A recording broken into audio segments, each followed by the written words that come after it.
Hi, I'm Andres Henriquez. I work with the New York Hall of Science. I work with a program called Queens 2020, which is an initiative within the museum to work with high needs but highly aspirational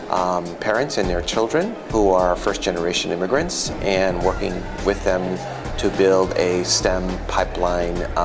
in our local community to get more kids into STEM careers and computer science and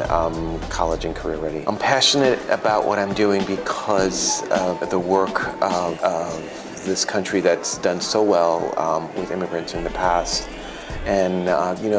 many folks come here with high aspirations, but especially for their children. And I think that the work that we are doing, or what I'm doing, in terms of backward designing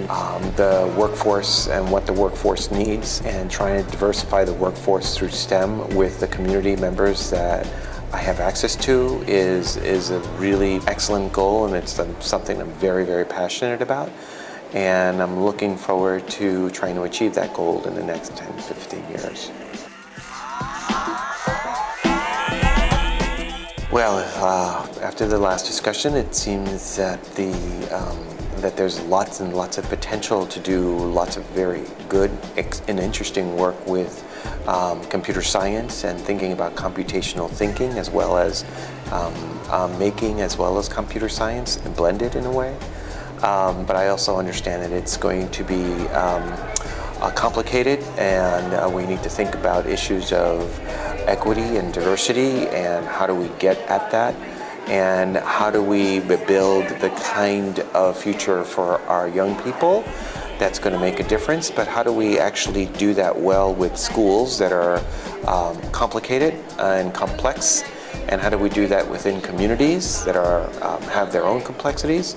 and how do we combine computer science and making in the long term to do the kinds of things that we want to do with our next generation of learners and young people. I really hope that the kind of work that both the Infosys Foundation is doing and what many other foundations are doing could really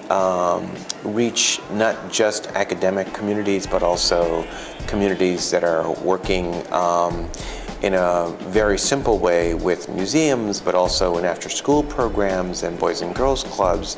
to ensure that the kinds of quality experiences young people have, both in making and computer science, are broadly dispersed and just don't come from the ivory tower. So that's my biggest wish for now.